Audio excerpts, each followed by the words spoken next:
Yeah. All right. Let's continue here.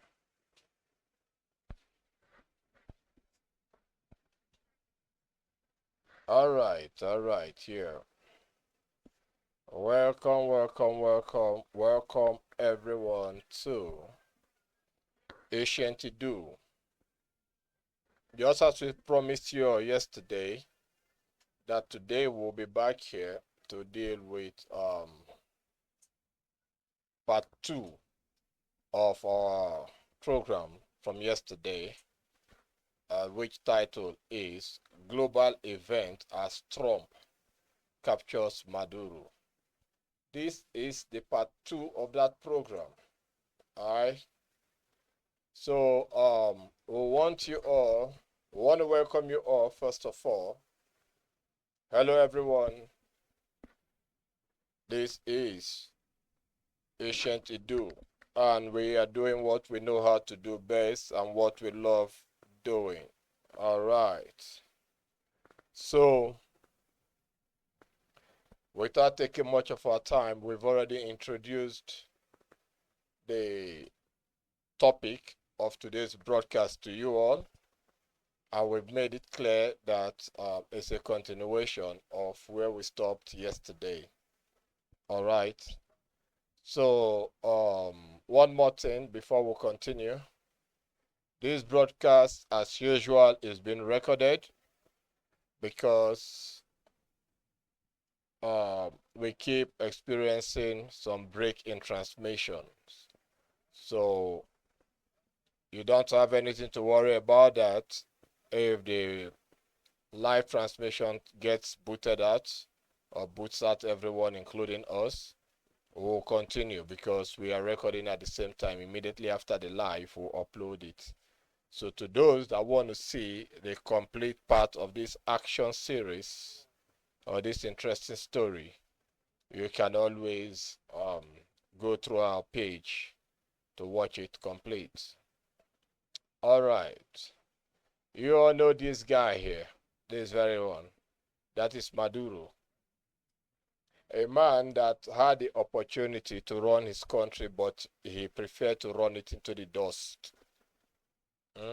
A former bus driver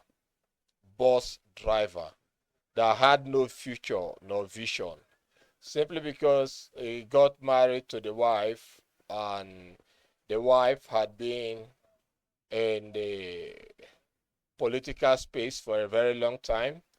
And on a normal scene, the wife should be like the elder sister. I think the wife gave him a total of 6 years or 10 years gap when it comes to age.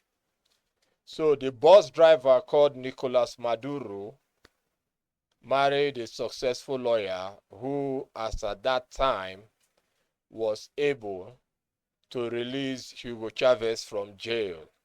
Hugo Chavez was jailed, so the woman did all she could and got him out. By then, she was dating the bus driver called Maduro. Then along the line, Maduro, you know how fate might have it, somehow he found his way and rose to power. And after Chavez, Maduro became the next gang leader. Uh, He had the opportunity to build up the country, but he rather preferred building up criminals everywhere and arming them.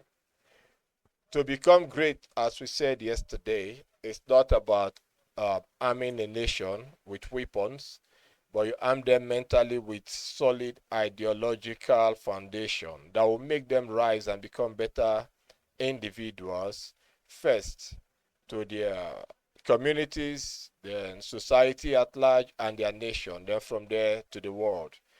Just as the Western nations does, spearheaded by America, the rest of the world will say, "Oh, the West is giving them a brain drain, taking the best from their land."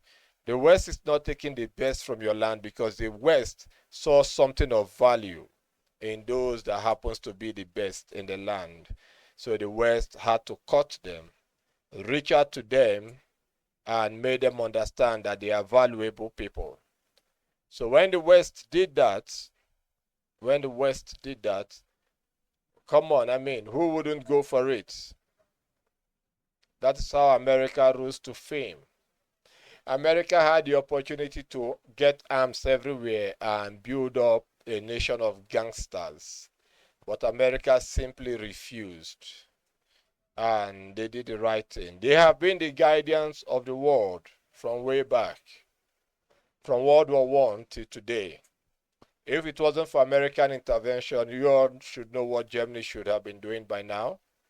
If it's not for American intervention again in World War II, you know what Germany and Japan, alongside Italy, would have been doing by now. So somehow they were able to stabilize things. So America, one way or the other, offered something to the world, and that which America offered to the world is global peace. Some will call it hegemony, but it is okay if you call it hegemony instead of cruelty, led by the axis of evil. First axis of evil fell during the Second World War, and those axes of evil were Germany, Japan, and Italy. Germany, Hitler, Japan, Benito Mussolini, no, Italy, Benito Mussolini, Germany, Hitler, and Japan, Hirohito, Emperor Hirohito. These were the great men because they did not just become axis of evil, but they were the pioneering fathers and the founders, perhaps the foundation of invention through technology. These people did wonders. From their technology, Britain got a wind of it, the United States got a wind of it, and they developed from there. Another one that did wonders when it came to technology was the Russians. Apart from that, no other person on the surface of the world, including the great copycat criminals called the Chino people or Sino, which you all know as China of today. We have no regards for China, India, or just name it. Because these people want to be great, but they don't want to go through the rigors of the pains the West took to build up. They want to be great through the back door. And when it comes to greatness, it ain't no rocket science, okay? So let us face reality and know that reality is reality. All right, so we are going to roll in quickly because we have a lot to talk about, but we want to play off some videos so that we'll be able to talk or analyze certain or continue perhaps from where we stopped yesterday. So let's go with this video first. There's a capture of who? This is a capture of Maduro. And this is a nation in triumphant joy, in unconfined joy. Look at how happy they are. Listen. Isfahan from Mashhad to Hamadan. The situation is so dire that the fall of... No, this is not Maduro. This is not the capture of Maduro, sorry. This is the fall. Hold on. This is the fall of Iran. What we wanted to start up with is the capture of Maduro, but it's okay. Well, let's go with this one now. There is what is known as a non-alignment agreement that wise people take when they tend to be in the spotlight. And they know that being between the devil and the deep blue sea, it is better to maintain a non-alignment status. It's better.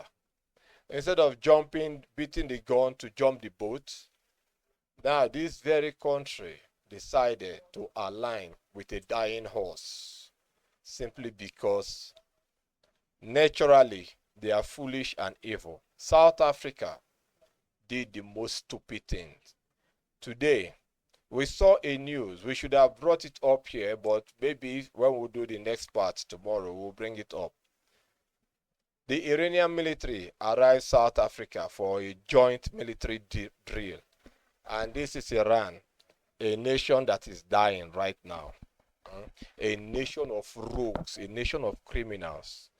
They had the opportunity to build up the great Persian kingdom. Iran has nothing to do with Islam. Islam conquered it. They are Persia. And you all know that Persia, what America is today to the world, that was exactly what Persia was back in those days. That was exactly what Persia was, Iran. So now the Ayatollahs took over, brought in deadly Islam, and rubbished the country. They rubbished it. They had the opportunity to expand, but they rather preferred to buy weapons, only weapons, train people on how to shoot, just as they are shooting every day in South Africa. So let's go there. Let's play it. Listen carefully. How they fell. Is experiencing the greatest turning point in its history. A nation of 92 million has overcome its wall of fear. Now, it's not just protests in the streets, it's a full-blown civil war. 31 provinces, 70 cities are in flames. Cities are falling one by one under the control of the people. From Qom to Isfahan, from Mashhad to Hamadan. The situation is so dire that the fall of Tehran is no longer a possibility, but only a matter of time. Because protesters have taken Hamadan, and the holy city of Qom, just 150 kilometers from Tehran, is also largely under their control. Security forces are helpless, unable to stop the people, and some are even joining the people's revolutionary cause. But the real shock is not happening in the streets of Tehran, but in the sky. With the regime's heart about to stop, Plan B has been activated for Khamenei and the mullahs. Options are running out for Khamenei and his team. Wait for the people to destroy the regime and face the wrath of the people. Or Moscow. Just like Assad, Putin is preparing to add a new piece to his collection of fallen dictators. It all started with a spark, at a moment the regime never imagined possible. The map you see on the screen right now is an uncontrollable wildfire. The latest OSINT data we have received proves it. These events are not Tehran-centered protests. They are a revolution in which more than 70 cities simultaneously broke free from the regime's control. The Revolutionary Guards, IRGC, and Basij militias, marketed by the regime as the Iron Fist, are experiencing complete disintegration in the country's strategic depth in just 7 days. Logistics lines have been cut. Communication networks have been shut down. Pay particular attention to the images coming from Mevdast and Shiraz. Here, civilians are not just chanting slogans, they are physically seizing police stations, symbols of the regime's oppression. There is a full-blown asymmetric war in Shiraz and Nurabad. The people are confronting the regime's armored vehicles with stones in their hands and, incredibly, winning these clashes with numerical superiority. The wall of fear has been broken. The fear tactic backfired and turned into a catalyst that sharpened the anger. What happened in the A.I.R district and at the gates of Tehran is a tactical turning point. The regime's most trusted Special Operations Units, the NOPO, have been unable to retake the points they should have suppressed within minutes for days. There is only one voice echoing in the darkness of the night. Don't be afraid, we are all together. In Lorestan province, the people physically expelled members of the regime's paramilitary force, Besich, from their areas. Those soldiers, who took off their uniforms and fled, are the image of the moment when the regime's illusion of invincibility was wiped out. The regime's breaking point occurred at that critical moment when the security forces refused to obey the chain of command. Reports leaked to the Times and confirmed by Western intelligence services revealed a highly secret escape plan that Khamenei would activate if he lost control in Tehran. According to the reports, the 86-year-old Khamenei is prepared for a scenario in which security forces prove inadequate in suppressing protests or switch sides. This scenario involves Khamenei's emergency evacuation from the country with about 20 of his most loyal aides and his family, and the destination is unsurprising: Moscow. Intelligence sources indicate that Khamenei has great admiration for Putin and believes that Iranian culture is closer to Russian culture than to Western culture. This makes Moscow a natural and necessary refuge for him. This escape plan is not just a theory on paper, but is also supported by concrete logistical movements on the ground. The air traffic in Tehran's skies over the last 48 hours goes far beyond normal diplomatic or commercial flows and bears the traces of a panic evacuation or a last-minute attempt to save the regime. OSINT analysts and flight tracking data confirm that Il-76 heavy transport aircraft belonging to the Belarusian and Russian air forces have landed in Tehran one after another. The landing of at least 5 heavy cargo planes in just 48 hours shows how desperate the alliance known as the Axis of Evil is to engage in a logistical operation to save each other. What are these planes carrying? There are 2 possibilities, both of which prove that the regime is dying.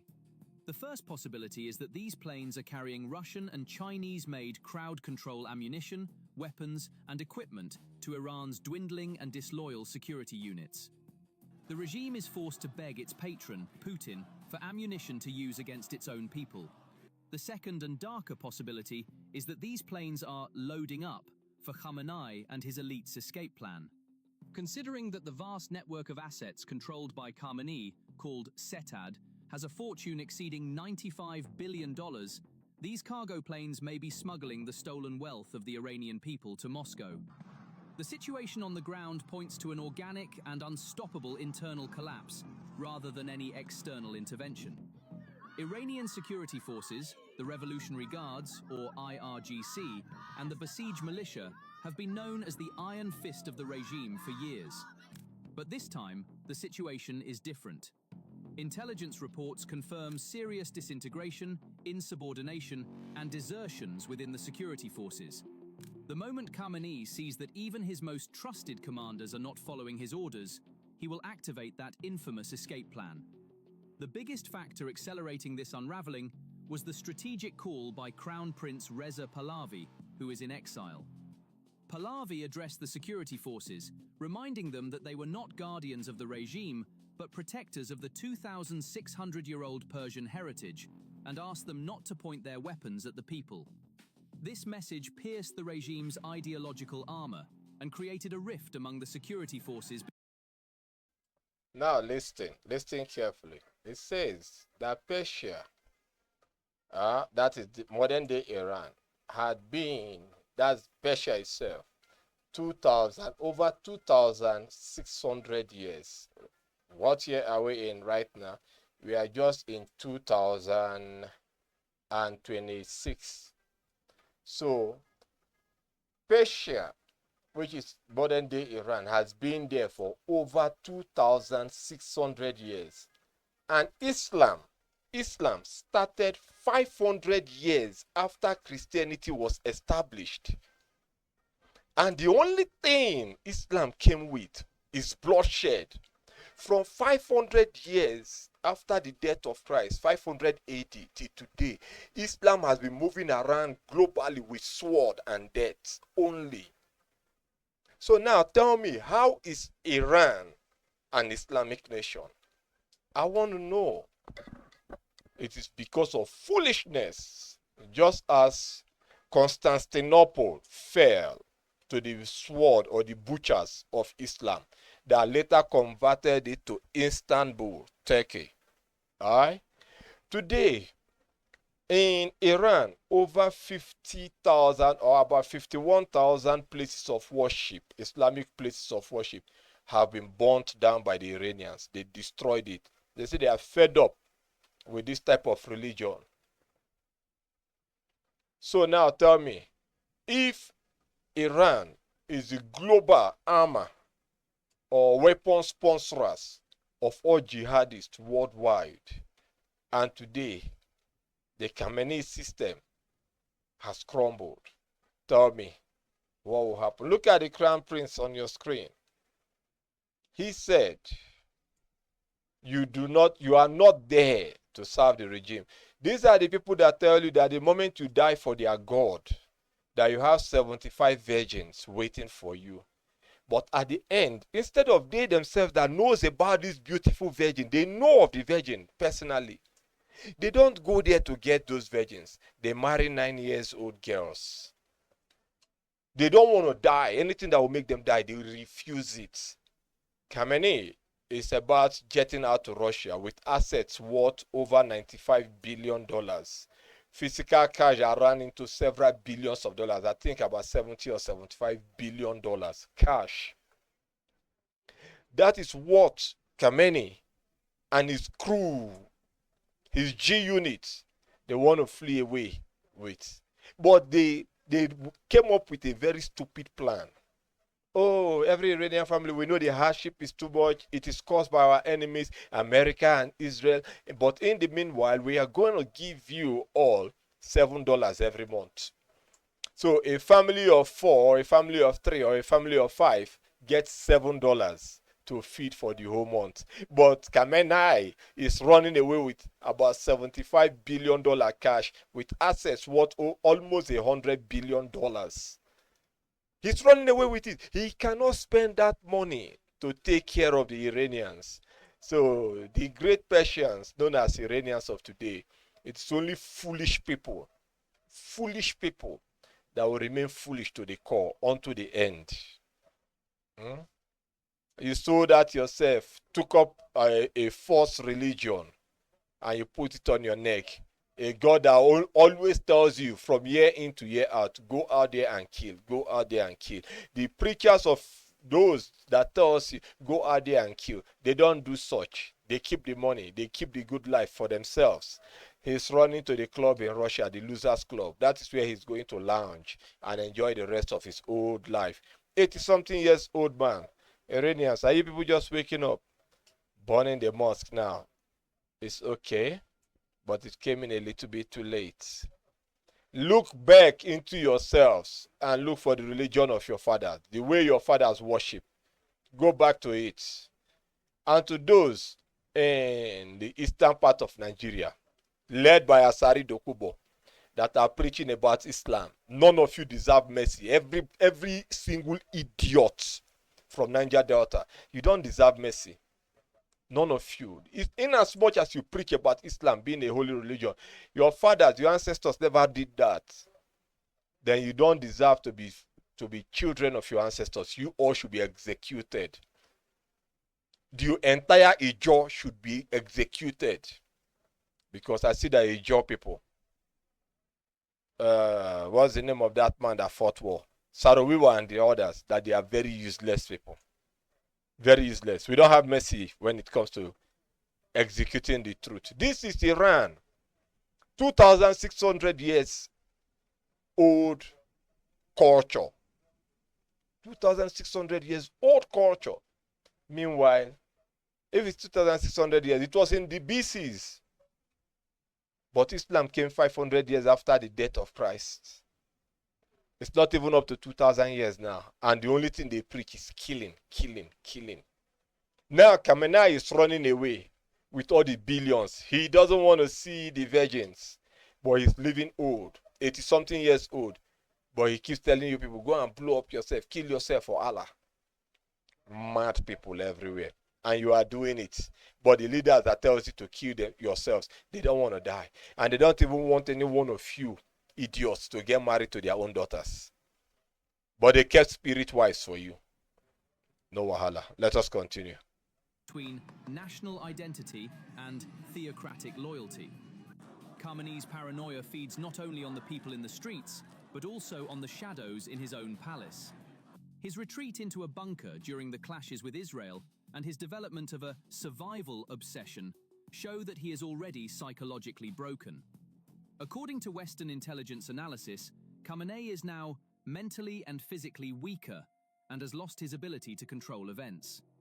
This psychological collapse turns the escape plan to Moscow from a Plan B into an inevitable end. The "Death to the Dictator" slogans echoing in the streets of Iran ironically herald that Khamenei will suffer the same fate as the Shah, whom he overthrew in 1979. But the Shah went to Egypt.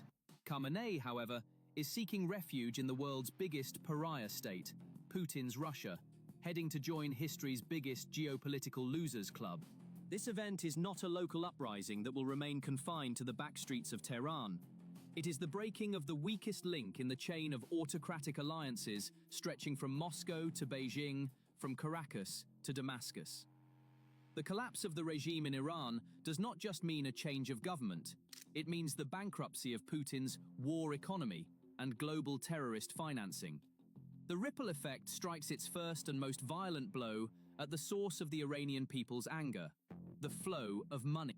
For years, while the Iranian people struggled with the devaluation of the rial, inflation exceeding 100%, and difficulty accessing basic foodstuffs, the Khamenei regime systematically pumped the country's wealth out of the country.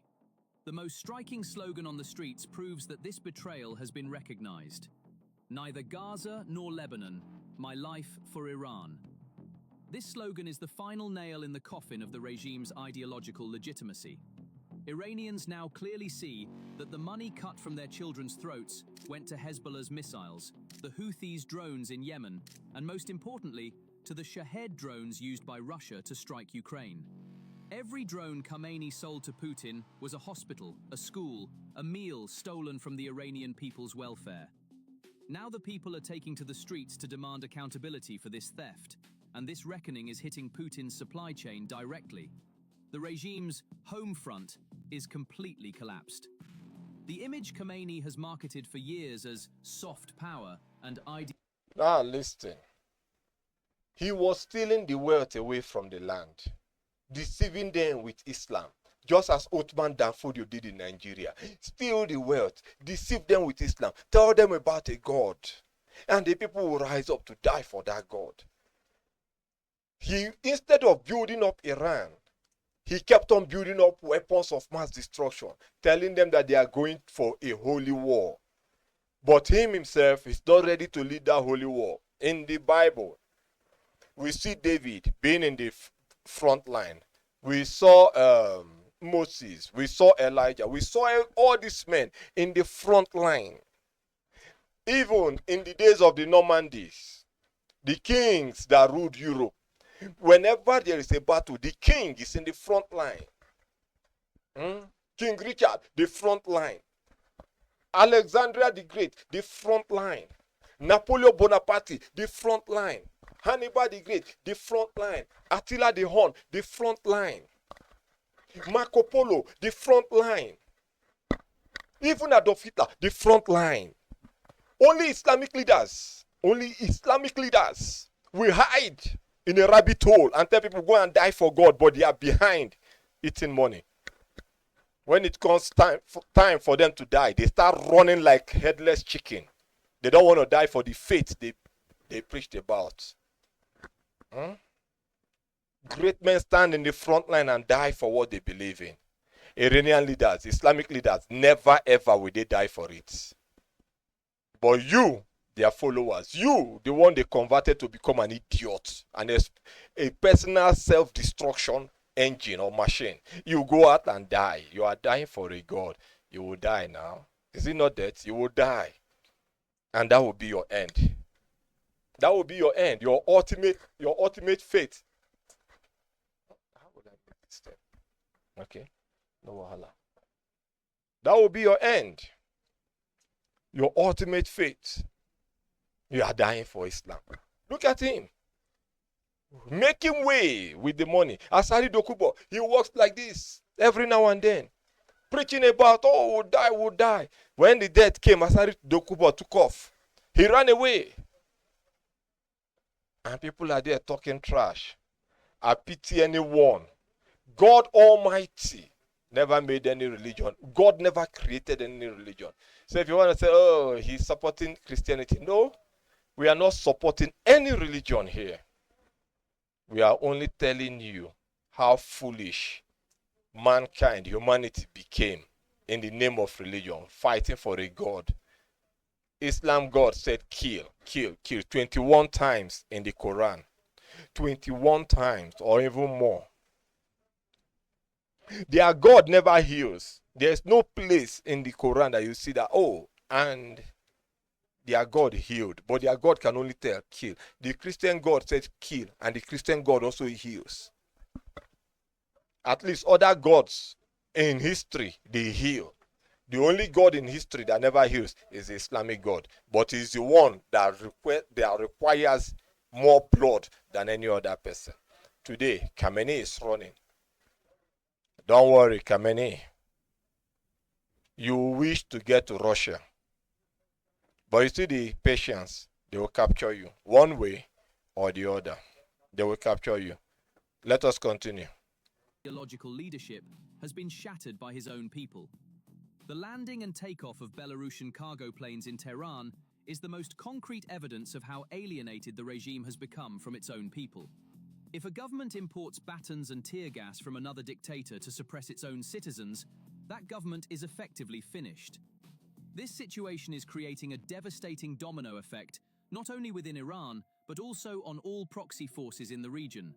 Hezbollah and the Houthis are watching in horror as their ATMS in Tehran are shut down and orders and funds from headquarters are cut off.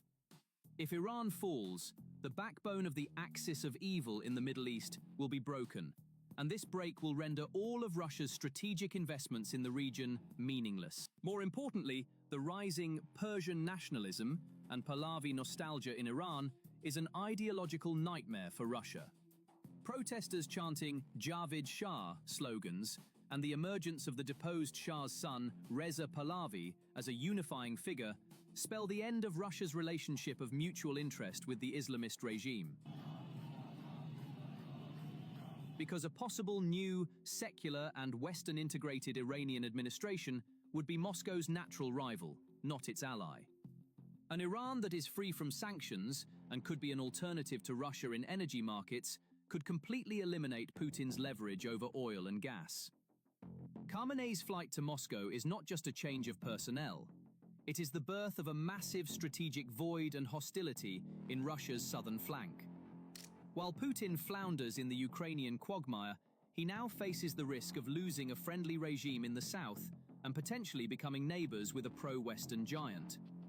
This ripple effect also shatters Russia's multipolar world narrative.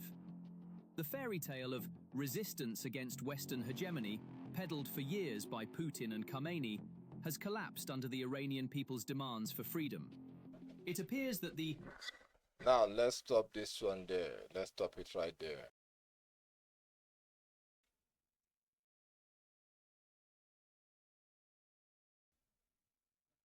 So let's stop it right there, right there. Because we have a lot to talk about. You all can see what happens when you fail to do the needful. When you fail as a leader to do the needful, but you rather prefer to pump in money into something else, buying weapons every single day. God told you that you are going to wage a holy war and win it. Now, there is an analysis that we want to give about the BRICS, B-R-I-C-S, the BRICS, and how the BRICS have become the losers club. But then let's continue first. We are bringing up another video to your screen here so that you all can see. Just listen. Doing in Venezuela, Chinese officials doing in Venezuela just hours before we got them. Beijing did not know what was going to happen. They were totally surprised. China was humiliated. Xi Jinping thought he could push Trump around on geopolitics. And what we saw on Saturday night, that's not the case.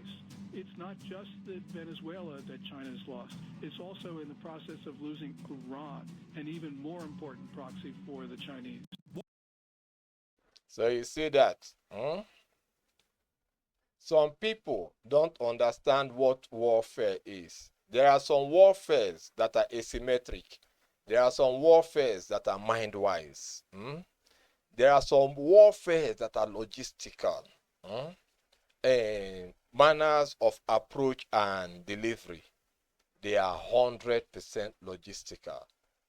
Beijing thinks that to become great is to take the schematics or the manuscript of a great man. Then you study it. You are not studying it to build up to become someone. You study it, then you duplicate it. Then you come out to show to the world that you are great. China fell, and China fell woefully. China was in Venezuela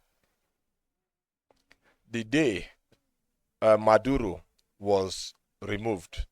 China was there. They went there. Oh, we are coming to talk about high security measures.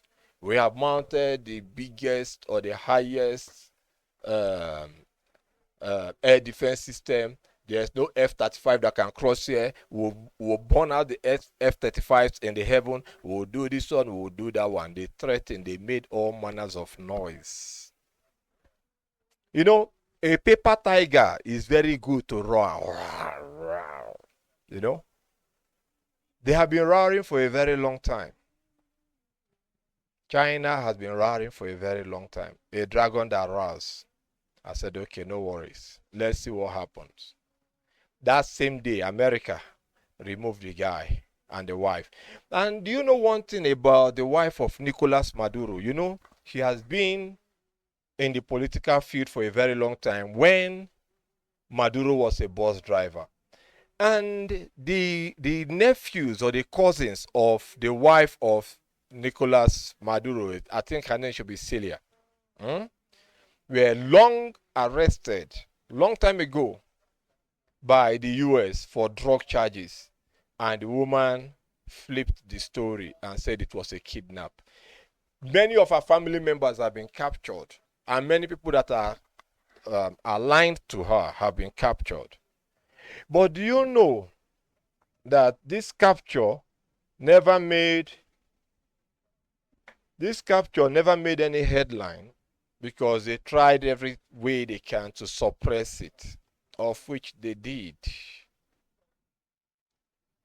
So she has been wanted by America for a very, very long time. That was why America had to capture her and take her away. They felt that they were secured, but they never knew that the warfare is coming from another angle. So to those that are rejoicing in South Africa, oh, we are going to have our currency, the dollar will be nothing. Then to what's the name of that idiot from Kenya? William Rotten Ruto. Oh, we are going to finish. And the ones in Sahel, we are aligning. The West is not against you developing. The West will respect you if ideologically and mentally you are stable. The West will respect you. The West is not like this axis of evil or the other nations that will say, oh, we give you weapon, we prepare you for war, we'll go to war. Warfare have changed. Warfare comes in different ways. When Trump was campaigning, he said, make America great again, that he single-handedly will pull down the bricks and restore the world order. Because it is disgraceful to see people come out to say, to talk about sovereignty. A government will be in office killing and destroying their own citizens, burning down everything. And when someone wants to say what you are doing is wrong, they say, no, we are a sovereign state. We have the right, according to this charter, according to that charter. America said, enough of that nonsense. It's time we stop this foolishness. You deliberately do evil. You deliberately destroy lives and properties, spoil entire nations, and you talk about sovereignty. The moment you do it, will come for you. That is what happened in Venezuela. And African leaders, 100% of African leaders, from North Africa down to South Africa, the entire Africa, all their leaders, they love doing that thing. So the era of politically correctness or correct speech, politically correct, whatever, and the era of diplomatic immunity, I cannot be touched, is officially over. You mess up, you will be touched. You will be touched. Listen to this. We are there.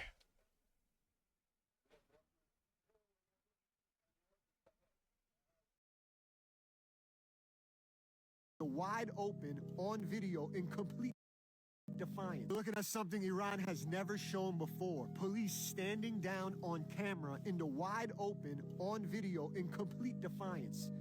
Do you understand yet? Local police in Iran aren't cracking the skull of these freedom fighters on the streets. They're standing aside. Some are even waving to the crowd. Okay, that should tell you everything. When a terrorist regime run by Khamenei, an Iraqi cult, a foreign occupier, a delegitimate government of the Iranian people, okay, is losing its own police, it's already in trouble. Look at what they did at Sina Hospital. The terrorist regime, they surrounded it. Khamenei doesn't even trust Iranians anymore, okay? They have too many soldiers and officers who are refusing to hurt their own people. So the regime is hiring Iraqi militia and Hezbollah to survive this. Look at the gear they're using. This is crowd-controlled weapons made in communist China, okay? Foreign forces propping up a collapsing terrorist regime. Khamenei has lost so much power since his humiliating defeat in the 12-day war, which was a global embarrassment, and Arabs laugh at him now. He's completely dependent on communist China and these Iraqi Arab militia fighters and Hezbollah to help him. The only thing saving him is if Trump flying a big boy over the skies and giving him his final TKO. Ancient Iran is a beautiful civilization, right? But this terrorist regime is fragile. Share this so people in. So you see, we are mixing it. We give one Iran, we give one Venezuela. We give one Iran, we give one Venezuela. Because we need to touch them, you know. We don't want to base on one and talk too long. When we put this one here, we talk about it. We put the other one, we talk about it. You heard how the guy ended it. He said, ancient Iran, which is special, is a beautiful civilization. How can you see a civilization that is thriving, that has brought about magnificent changes in the world? Then you come with your religion and say, let us destroy this civilization. Let us kill anyone that is intelligent. Let us kill anyone that will bring about advancement in technology, advancement in education, advancement in medicine, advancement in art. Let us kill them all. And you now say, oh, your God said every man should kneel down every day and worship and pray to him. Then you are the one speaking for that God. You kill the brightest, put the most useless in places of honor. That is what Islam literally does. And Africa as a whole, that is what virtually all black nations of the world does. More especially those that are headed by religious bigots from the Muslim world and even from the so-called Christendom. Bigots everywhere.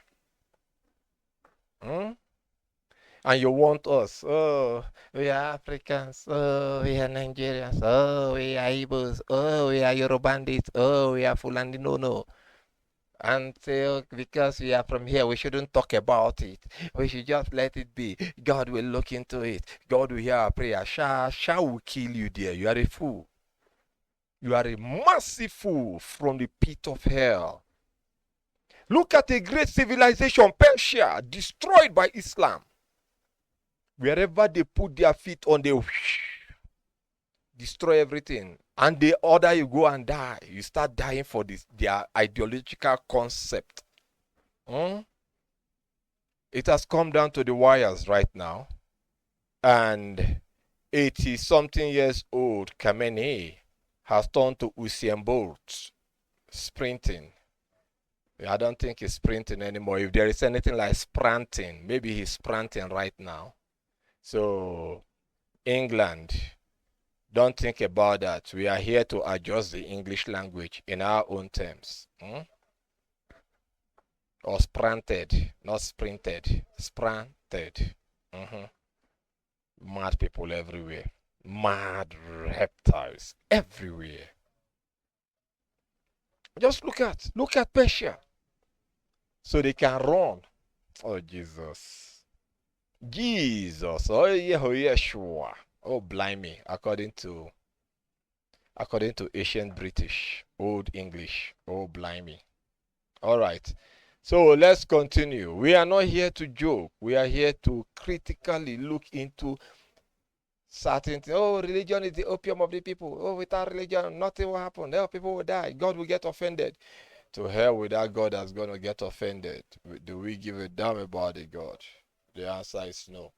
Now we are looking back into into Maduro, how Maduro was captured. All the best technology of Russia, China was there. They are prepared for war. I don't know if it's here, but I'll try to bring it up. I saw a Chinese leader talking shit. China will not throw the first bomb, but China will not allow you to throw the second bomb. China is the only country on earth that has a hydrogen bomb. Oh, Xi Jinping launched it. He called it the 60 in 1. 60 nuclear warheads and one hydrogen bomb. They send it, they destroy everywhere. I only laugh in Japanese. Xi Jinping, we have a good news for you. You know, we are dealing with ancient criminals that stole ancient historical lands. I don't know where you people came from. The people of China, I don't know where you came from, because that land is Idu. 1,000,000% Idu. And every historical fact of that land still remains there, including the black terracotta of ancient Idu and the black pyramid of ancient Idu is still in that land in China. But you buried it. You want to turn the black terracotta to white or faded glory color. You think we forget things? No, this is ancient Idu. We know a whole lot. The land belongs to us, Idu. Don't worry. You will leave. The time is coming. You shall all leave. Mad reptiles everywhere. You have the bombs. But the good news is that your hydrogen bomb will explode in the land. In your own land. America just showed it to you. That's this America. We are not talking of Britain. Britain alone, twice, Britain humiliated you. The other one with France, they humiliated you.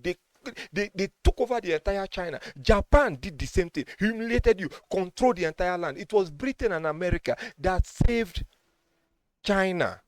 Second World War and drove away Japan. Only for Xi Jinping's China last year, without shame, celebrating victory they had, they defeated Japan. How China defeated Japan during the Second World War. I swear before the Almighty God. You see this Southern Corporation that they say, what do they call them? Wanting South, the Global South. It's a group of useless criminals led by China, Russia, Iran, then with their houseboy, South Africa. It's a group of useless people, shameless criminals that see historical facts, turn it upside down. China, how did you people defeat Japan during Second World War? Because we know what Japan did to you. Even almighty Russia, Japan defeated Russia. Russo-Japanese War. Japan defeated Russia and humbled them to the ground. It was America that came and helped Russia. We know the original histories. We know it. That is why we are ancient to do. That is why we are different from other broadcasters. You know, the knowledge in a man brings the man before kings. We don't go with popular media. We don't follow anything that the media night, aka the modern day media system of the world, gives out. You spin history around. You shamelessly brag that you defeated Japan. Now today, your most powerful weapon did not shoot one shot. It reminded me of the Maginot de Rocks that France built during the Second World War, the most expensive defense project in the world that never shot a shot, and France fell to Germany. That is how China technology failed in Venezuela. It took America 2 hours to run down the entire country, remove the president, and went away with the wife. But how many years now is Russia fighting Ukraine? They cannot capture the comedian that became a president. Yes, Zelensky used to be a comedian, because many of you don't know, Zelensky was a comedian, a standard comedian, just as Maduro was a bus driver. He drives public transport, conveys people from one bus stop to the other. That was what Maduro was. This is it. When you put useless people in office, they become terrible dragons. Reptiles everywhere.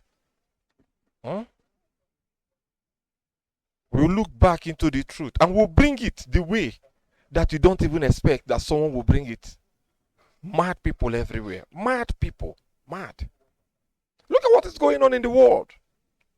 Then we'll have Asari Dokuba. Asari Dokuba will sit down like this with his bloated stomach. I am taking your history. I am taking your history. We have another reptile called Ned Unwoke. Hey, come on. And your people used to be. When I look at these people, I said, oh God, how did they manage to get into Ubo Iduland? How? How? From Ubo to Igbo. How? It is because useless teachers have been there from the onset, turning the stories upside down. Today, in a country that they call South Africa, we know Shaka the Zulu as a black man. But in the modern day narrative of Shaka the Zulu, it's a pure white man. Look at how they change original historical facts, and bastards called the present day citizens or present day people of the world. When you talk to them, they say, it doesn't matter.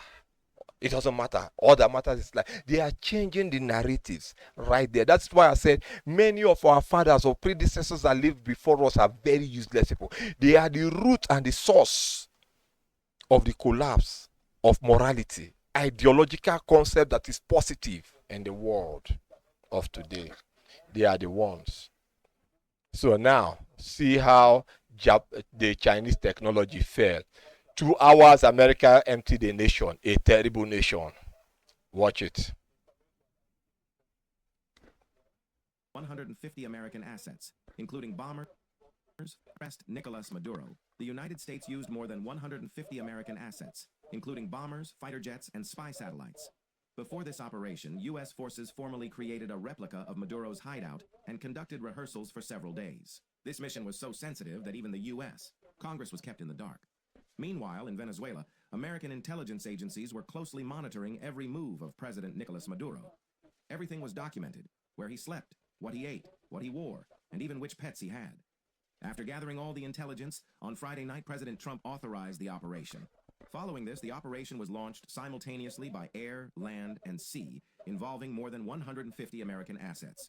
These forces attacked all Venezuelan military bases and rendered them ineffective. After that, Delta Force's units reached Maduro's hideout. As soon as they arrived, they came under heavy fire and one helicopter was damaged, though it narrowly escaped complete destruction. The Delta Forces arrested Maduro and his associates, and at 4:20 a.m., an American helicopter departed Venezuela with them on board.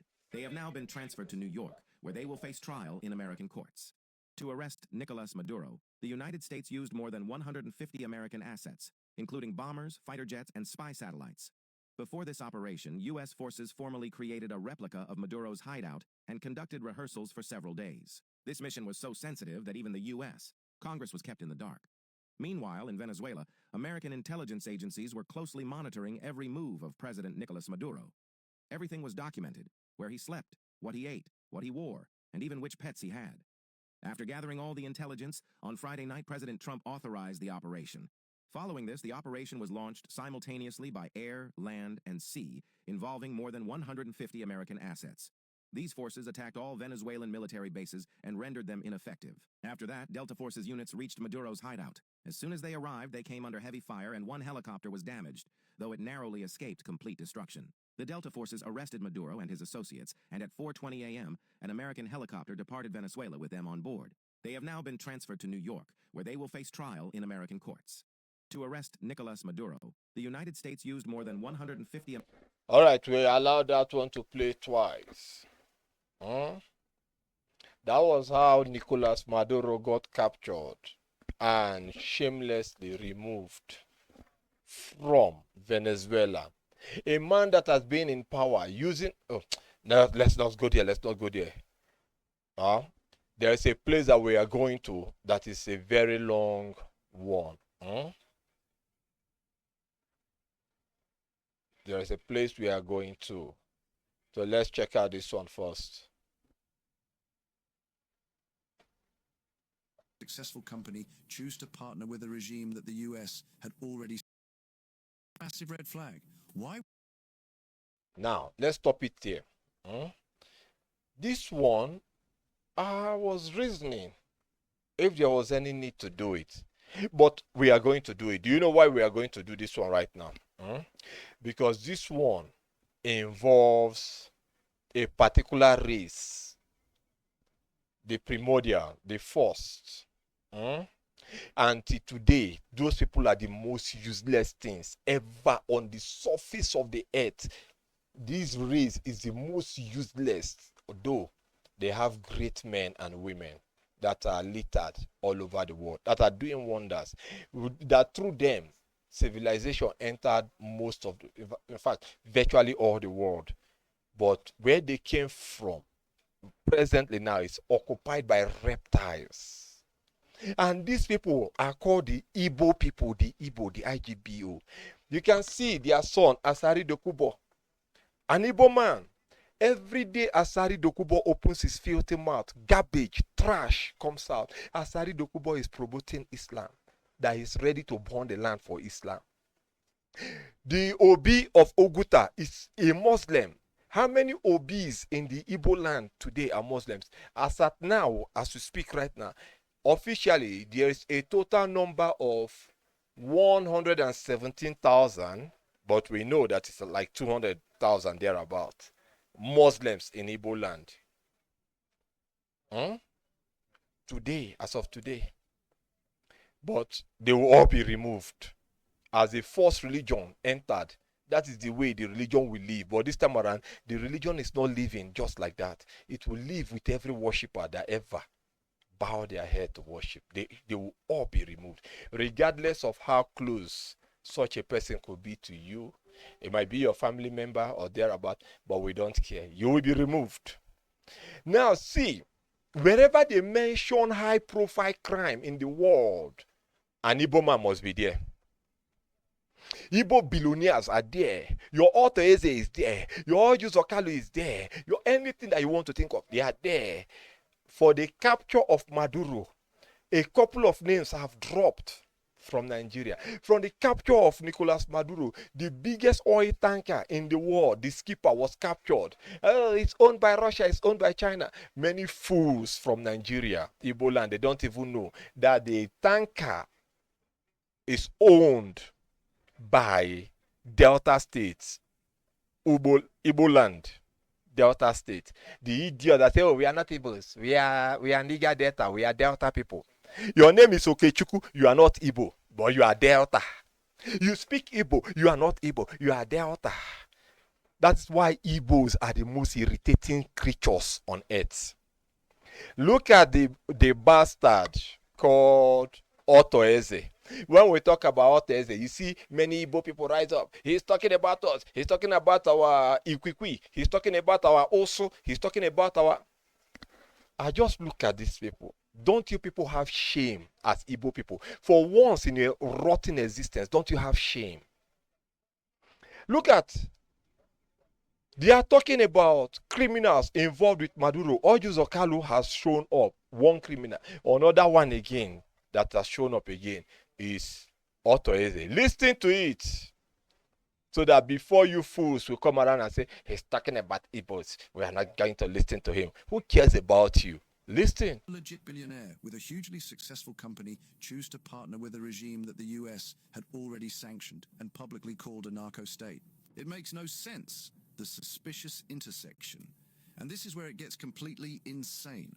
In August 2024, it was reported that Arthur Easy's company signed a deal with Venezuela's government-owned oil company to develop 2 massive natural gas fields.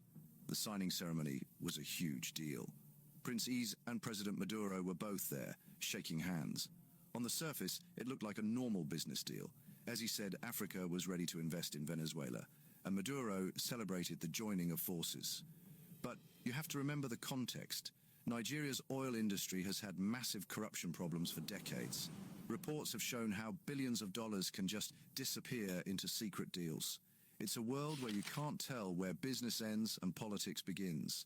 At the exact same time, police all over the world have pointed to West Africa, and especially Nigeria, as the main transit point for South American cocaine going to Europe. There's even a name for the route, Highway 10. Let's stop it there. You see, they said police all over the world have pointed their fingers to West Africa. Where in West Africa? Nigeria. Who are the people? I can tell you that at least 80% of these people are Igbo people. if not 90%. Police all over the world, up to the point that they nicknamed Nigeria as Highway 10. Highway 10. 10. Highway 10. The only thing, anything negative in the world, you see them there. Anything negative. That is how Senate President, what's his name again? Ngwere Madu. Ngwere Madu. A reptile. From 1999, democracy of the so-called democracy of Nigeria till today, Ngwere Madu has been dealing on human organs. And this man is a senator that has so much money, but he keeps selling human organs till he got captured finally. That is the Igbos. Demonically inclined from eternity to eternity, the IGBO. Nnamdi Kanu said something is wrong with the term IGBO, that he believes that we are Ubo Idu. That's what Nnamdi Kanu said, that it baffles him.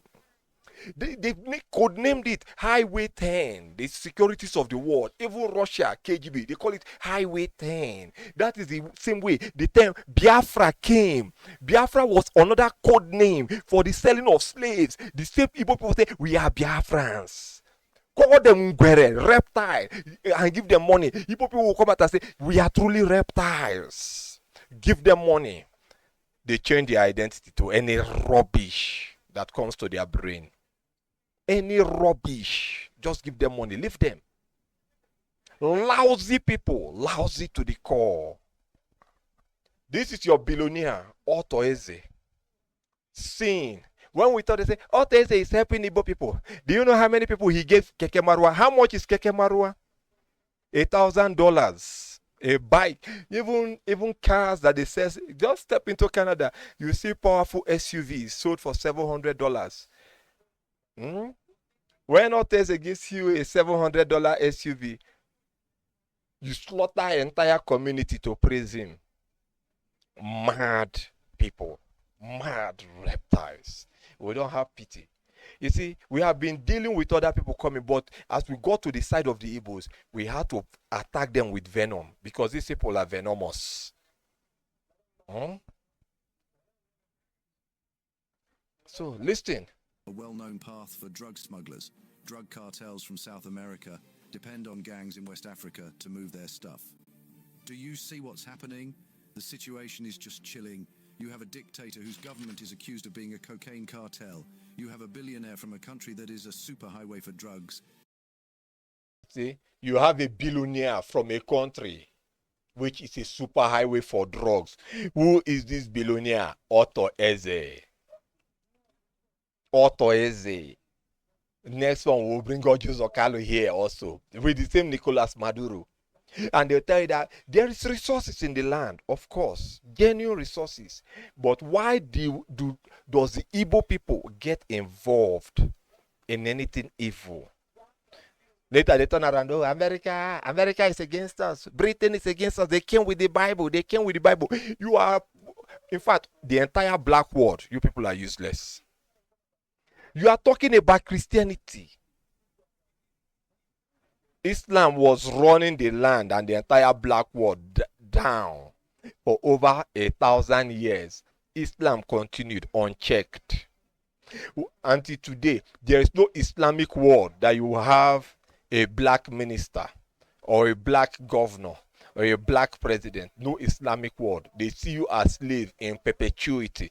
But the West that gave you the little leverage to become that. Every day you come out, oh, you're against the religion. You focus on religion, you forget about the main thing. That's why we don't respect you people. We are Idu. We don't give you any regards. We see you as bandits everywhere. We see you as bandits. Get offended when you watch this program. Do we care? We never care. This one now that we are bringing up here is still Maduro. And this one, we are going to tongue-lash India for this one before we go to the last side. Let's go there. She's actually the daughter of a Venezuelan terrorist who kidnapped an American businessman and was eventually killed by police forces. That really shows you how she's a true ideal, very smart and worldly, and she knows how to handle herself. So right now, we Venezuelans fear that they're going to leave us with Delcy Rodriguez, who we know as our chief. Okay, so this is the first step, what Donald Trump's administration did. What is your message to our president? President Trump, I know you watch this show. Thank you so much for caring about our cause when we have been ignored for 26 years. Thank you for arresting Maduro and giving us that glimpse of justice for the first time. Now, please finish the job.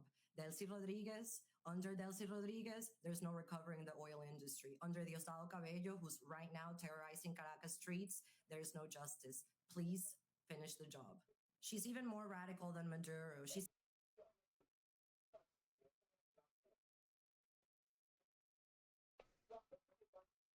that really shows to you how she's a true ideologue. She's very smart and worldly, and she knows how to handle herself. So right now, we Venezuelans fear that they're going to leave us with Delcy Rodriguez, who we know as our chief of torture. Okay, so this is the first step, what Donald Trump's administration did. What is your message to our president? All right. Can you President guys hear Trump, me? I know you watch this show. Thank you so much for caring about our cause when we have been ignored for 26 years. Thank you for arresting Maduro and giving us that glimpse of justice for the first time. Now, please finish the job. Delcy Rodriguez, under Delcy Rodriguez, there's no recovering the oil industry. Under Diosdado Cabello, who's right now terrorizing Caracas streets, there's no justice. Please finish the job. She's even more radical. All right. This one is a Venezuelan thanking President Trump for the job President Trump did. But before Trump did that job, the state media of India have been publishing, showing to the entire world that the whole country of Venezuela, they were armed, waiting for America, that they would die there. India publishing rubbish, boosting lies. But they cannot fight Pakistan. Both of them were preparing nuclear weapons. Trump told them in a straight language, anybody that uses nuclear weapon will wipe you out of the surface of this world. Till today, they say, oh, Trump never stopped the war. They were the ones. Trump tried to claim the glory. That is what India is saying. China has never won any war in their entire life. But the war against India, China won it. You can see two useless superpowers. The only war that was recorded nicely that China won was against India. So, but these two nations can tell lies. They can publish rubbish and tell lies. Trump dealt with over 2 million illegal immigrants. Indian illegal immigrants, 2 or 3 million, residing in America. But these people, they don't have shame. You go to other people's land, you steal idea, you steal technology, you steal everything. You go back to your own country and say that you are great. But the ones that can make such inventions, you don't allow them to see the limelight. When they come to your country, you kill them off. But when they go to the West and triumph and become something, you go there, you steal their technology. The Western Hemisphere, led by America, the Western civilization, led by America, will rule the world forever. And as it do, we will make sure that whatever that we can offer that will make the West to rule the world forever in perpetuity, we will do it. Because with them, the world tends to be safer than what the world has today. A bunch of gangsters cannot rule this world. Coming from India, China, Russia, anywhere, they cannot. It's as simple as that. Until they recognize what the true international order is all about. For now, they are still aggrieved that they need to topple the world and rule the world. It's not going to work that way. All right. We are going to move to the last stage of this broadcast before we knock off and continue with part 3 tomorrow. No. It's not going to be the last stage. This one that we are entering now, It's another useless country. You know, we showed Nigeria Highway 10. Highway 10. The code name they gave Nigeria for being a drug route to the rest of the world. The same code name they gave Nigeria for being a route that they used to sell slaves. The highest route. That name is Biafra. Biafra in northern Cameroon, Biafra in Equatorial Guinea, Biafra in this other side, Biafra in that other side. But the Biafra, the name was never named the land of Ubo. It was Francis Opigo that brought that name and gave it to the land of Ubo.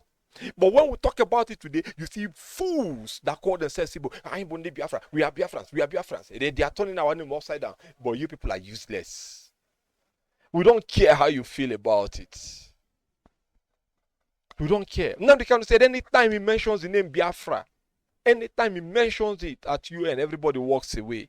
Look at Nigeria. There is no electricity, no water, nothing. People are suffering. People are dying. Nigeria kills every single day for religion's sake. Look at what Nigeria is doing. Look at it on your screen. This is Nigeria protesting for Nicolas Maduro. Why wouldn't they protest when the country is highway 10 for drug trafficking, drug sales across the world? Everything that is bad and evil under the heaven only works in Nigeria. Anything that is bad and evil only works in Nigeria.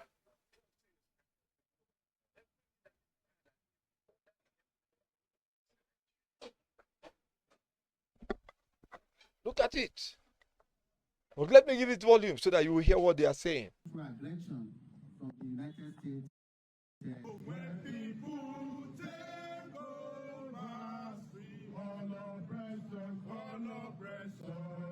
then go run away. When people take over. Viva Venezuela! Viva! From the Venezuela Solidarity Campaign in Nigeria, a campaign platform of socialist trade unions, civil society, youth group, workers from informal and informal sector. We bring solidarity to the people of the Venezuela working class and the Venezuela working people. Let's stop it there. That is the only thing I need them to talk. Do you know why I have to stop it there? They are Nigerians. And as Nigerians, they are animals. We don't have regards for them. Look at foolish things. These are the use of Nigerians that are worth nothing, even as human beings and even as dead people. They still worth nothing.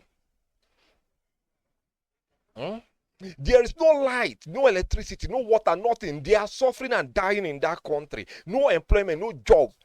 Ordinary paracetamol is not in the country. Ordinary paracetamol is not in the entire Nigeria. They are there doing Viva Venezuela. They are in solidarity with. But they are killing Christians every day. Did you see any of these people come out to march to say something about it?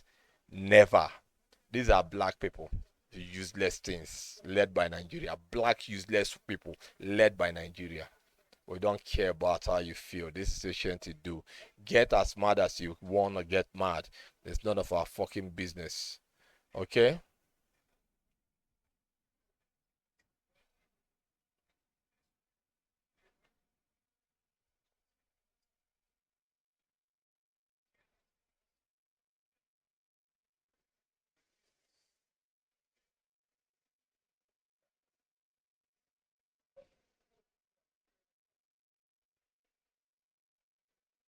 This is Iran. This is Iran. Let's give it volume. Let's see. This is Iran. This is the Ayatollah being pulled down. This is the Ayatollah being pulled down.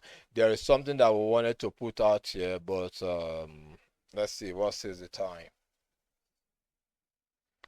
What we wanted to put out here is about 30 minutes, but we are going to stop right here. We'll stop right here. Tomorrow we'll be back here to look into this issue.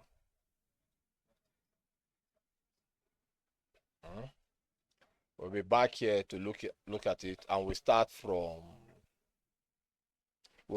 China and Maduro Assad. And in fact, we are looking into the losers club, people that failed in alliance with China. Let this be a takeaway for each and every single one of you out there. According to information that we got today, we saw that Iran, they have landed in South Africa for joint military drills. So South Africa has given up their non-alignment position and they have taken a side. They are ready to go to war. I only laugh in Japanese. Before we go, we'll drop the normal Nigerian patois here so that you will know what time it is. You know, when it starts happening, South Africa, dead body will surplus. Then you people will understand. Even if dead body surplus, black people are black people. They can never ever learn. So animals are animals from generation to generation. That is how it is, and that's the way it's gonna keep on.